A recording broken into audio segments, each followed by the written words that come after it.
سے بہت ساری نہریں نکلی، ایک نہر ادھر کو نکل گئی سمندر سے، نہ ایک نہر ادھر کو نکلی، تو اس سے جتنے کھیت سیراب ہوتے رہے لیکن اسی سمندر سے جڑیں گے، ادھر والے بھی جتنے سیراب ہوتے رہے اسی سمندر سے، ادھر والے بھی چاہے قادری ہو، چشتی ہو، سمجھے، رضوی ہو، اشرفی ہو، کوئی بھی سلسلہ ہو مگر وہ سلسلہ حق ہو، وہ سب ہمارے ہیں، وہ سب مولا کائنات حضرت علی کے سمندر سے جا کے لگتے ہیں، مگر ادھر والا پیر ادھر والوں کی برائی کر رہا ہے، ادھر والا ادھر کی برائی کر رہا ہے، ادھر والا ادھر کی، اور یہ عوام مزے لے لے کے چٹخارے لے لے کے سن رہی ہے اور وہ جھوٹی کرامتیں بیان کر رہا۔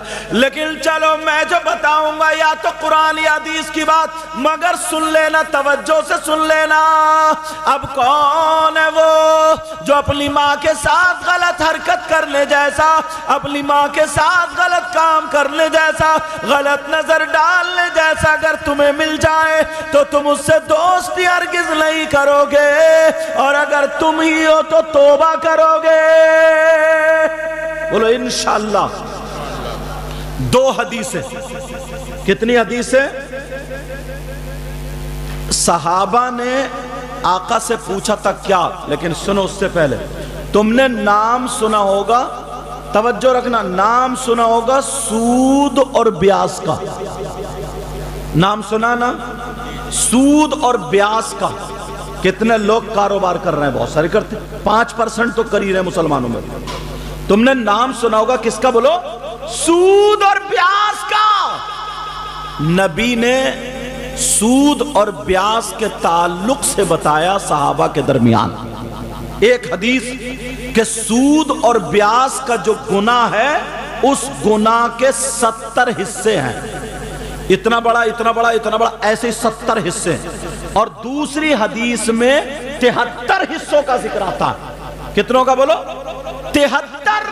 دونوں حدیثیں ہو گئی، 70 والی بیان کر رہا ہوں۔ نبی فرماتے ہیں سود اور بیاس کا جو گناہ ہے اس کے 70 حصے ہیں، مطلب اس کونے سے لے کر کے اس کونے تک سارے حصے رکھ دو، جیسے یہ پھول رکھے ہوئے ہیں، سب سے بڑا حصہ ادھر، اس کی برابر میں چھوٹا، اس کی برابر میں اس سے چھوٹا، اس کی برابر میں اس سے چھوٹا، اس کی برابر میں اس سے چھوٹا، سب سے چھوٹا والا ادھر کونے پہ۔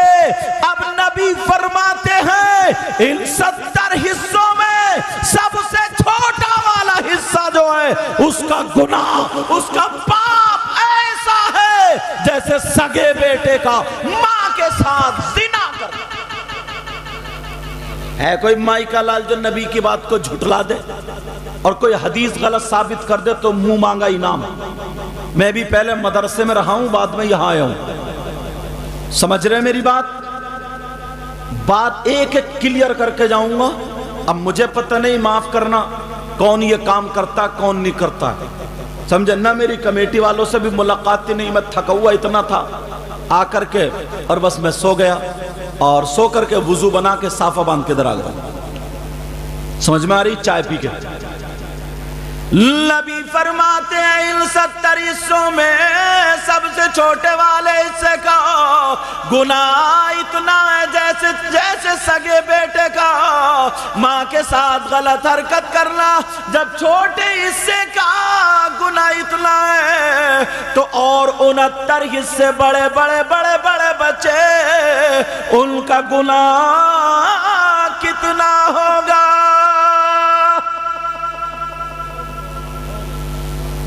اب بتاؤ، یہیں سے توبہ کرو پھر آگے بڑھوں گا۔ ہاتھ اٹھاؤ، یہ ہاتھ جو ہے نا، جتنے بھی ہمارے آزان اگر ناچنے کے لیے اٹھیں گے نا، بعض مولانا یا بعض شاعر جیسے پاکستان سے نعتیں چلیے نا، وہ نعتیں پڑھتے تو بچے ایسے جھومتے جیسے انہیں مطلب پتہ نہیں ہے، خالی ڈینس کر رہے ہیں، تو یہ ہاتھ بھی تمہارے گواہی دیں گے کہ یہ غلط استعمال ہوا، سمجھ رہے؟ سارے اعضاء گواہی دیں گے۔ اب اچھے کام کے لیے ہاتھ اٹھاؤ، توبہ کرنے کے لیے سارے لوگ ہاتھ اٹھاؤ، اور علماء اس لیے اٹھا لیں تاکہ ان کے صدقے میں قبول ہو جائیں۔ بولو یا اللہ، آج کے بعد سود اور بیاس کا کام نہیں کریں گے۔ بولو انشاءاللہ، انشاءاللہ، انشاءاللہ۔ رکھ لو، رکھ لو۔ اے اللہ انہوں نے اپنے گناہوں سے توبہ کی، بار الہ مولا ان کی توبہ کو قبول فرما لے اور ان کو اس میں اور پکا فرما دے۔ یہ دو باتیں ہو گئیں، سبق یاد کرتے چل رہے ہو۔ ایک حدیث ہے، علماء بیٹھے ہیں یہاں پر، اچھے علماء، اللہ جزائے خیر عطا فرمائے۔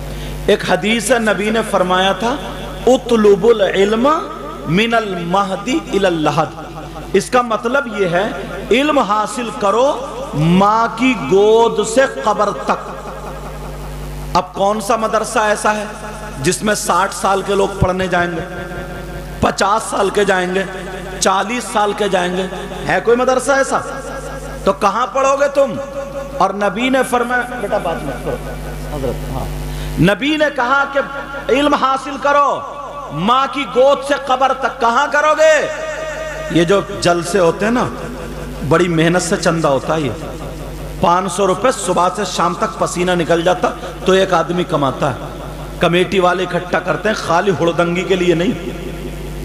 ان جلسوں کو ایک رات کا مدرسہ بنا لیا کرو تاکہ یہاں سے کچھ پڑھ کے جائیں، تاکہ یہاں سے کچھ حاصل کر کے جائیں۔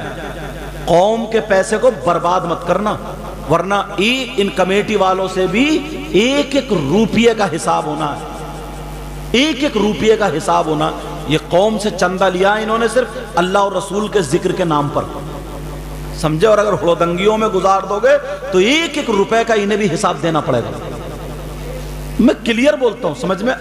علماء بیٹھے ہیں، اگر میں غلط بولوں گا مجھے پکڑ لیں گے تاکہ میری بھی اصلاح ہو جائے، ورنہ ذمہ داری سے بول کے جاؤں گا۔ سمجھ رہے ہیں میری بات؟ تو اب دو باتیں ہو گئیں، ایک تو جھوٹ والی، اللہ کی لعنت کس پہ پڑتی ہے وہ، اور دوسری کون ایسا بیٹا جو ماں کے ساتھ غلط حرکت کرنے جیسا۔ دونوں باتیں کلیئر ہو گئے، اب تیسری اٹھاتا ہوں، سننا چاہ رہے ہو؟ اب تیسری ایک بات حضرت ایسی بتاتا ہوں تمہیں، ایک آفر نکالتا ہوں قرآن شریف سے، دو یہ کٹھن والی، دو اتنی آسان۔ جیسے تم موبائل سے آفر نکالتے ہو نا، ایسے ہی میں قرآن و حدیث سے ایک آفر نکال کے تمہیں دیتا ہوں جس میں 1 روپیہ تمہارا نہیں لگے گا، 1 پیسہ نہیں لگے گا۔ تمہیں رات بھر ایک پاؤں پہ کھڑے ہو کر کے پوری رات مسجد میں قرآن شریف نہیں پڑھنا، بالکل آسان کام، مفتی صاحب ہی نہیں کر پائیں گے، ان پڑھ بھی کر لے گا، جوان بھی کر لیں گے، بوڑھے بھی کر۔ کون سا ایسا کام ہے؟ ایسا کام اتنا کہ اگر تم نے یہ کر دیا جو میں بتا رہا ہوں، اور ایسے ہی نہیں حدیث سے بتاؤں گا، میں نے کہا نہیں حدیث پہ لا کے ٹیکوں گا، کون سا کام بتاؤں گا ابھی، کتنا ثواب۔ اگر کوئی 1000 کونٹل اللہ کی راہ میں سونا صدقہ کر دے تو کتنا بڑا ثواب ہوگا؟ 1000 نہیں، ہزاروں کونٹل اللہ کی بارگاہ میں سونا صدقہ کرنے کا ثواب مل جائے گا۔ یہ تمہارے لیے آفر ہے نوجوانوں، اگر اجازت ہو تو بتا دوں۔ انبیاء اور رسولوں کے بعد سب سے افضل و اعلیٰ ذات کا نام سیدنا حضرت ابو بکر صدیق ہے۔ سمجھے؟ کچھ ناظموں نے، کچھ مولویوں نے، کچھ شاعروں نے نا شیعوں کی جو لکھی ہوئی تھی حضرت منقبتیں پڑھ پڑھ کے اور نعتیں پڑھ پڑھ کے لوگوں کا رجحان اس طرف لے آئے ہیں کہ مولا کائنات سب سے افضل و اعلیٰ، جبکہ ہم انہی کی اولاد میں سے، لیکن جو حق بات ہے وہ بتائیں گے۔ انہیں پتہ ہی نہیں ہے بیچاروں کو، اگر پڑھے ہوں تو پتہ چلے خالی موبائل میں دیکھ رہے ہیں، کسی نے یوٹیوب پہ دیکھ لی، کسی نے کائی بھی، اب وہی لا کے جلسے میں ٹھوک دی، انہیں پتہ ہی نہیں۔ اور انہیں بیچاروں کو بھولو بالو گے تو جدھر کو چاہو کھدا لو، جدھر کو چاہو نچا لو، جدھر چاہو کر لو۔ صحیح بتا رہا ہوں میں؟ انہیں پتہ نہیں ہے کہ یہ کوئی شیعہ کی ہے یا کس کی ہے یا غیر مقلد کی ہے، جس کو اہل حدیث بولتے ہیں اس کی ہے، کہ پتہ ہی نہیں ہے انہیں۔ وہ بھی پڑھ گیا اور تم بھی، اور ناظم کو تو شعر چاہیے بس، یہ پتہ ہی نہیں ہے، تحقیق ہی نہیں ہے شعر ہے کس کا۔ عقیدہ بناؤ، انبیاء اور رسولوں کے بعد سب سے افضل و اعلیٰ ذات کا نام سیدنا حضرت ابو بکر صدیق رضی اللہ تعالی عنہ۔ ان کا عمل کیا ہے؟ جمعے کے دن نا یہ اذان سے پہلے مسجد میں جاتے ہیں. اتنا بڑا مقام انبیاء کے بعد، رسولوں کے بعد سب سے افضل والا، اور جا کر کے یہ مسجد کو جھاڑتے ہیں، پوچھتے ہیں. پہلے کچی مسجدیں تھی، جھاڑو مار رہے ہیں، پتے گر جاتے تھے، چھپر کے تنکے گر جاتے تھے، دھول آ جاتی تھی. صفیں جھاڑ رہے ہیں اور جھاڑ کر کے صفوں کو بچھا دیا، نمازیوں کے لیے مسجد تیار کر دی. اب صحابہ دیکھ رہا ہے. ایک دن ایک صحابی آقا کی بارگاہ میں پہنچ گئے، اور پہنچنے کے بعد کہنے لگے آقا ابو بکر کے ذہن میں کیا چل رہا یہ بتا دیں، ابو بکر ایسا کیوں کرتے ہیں؟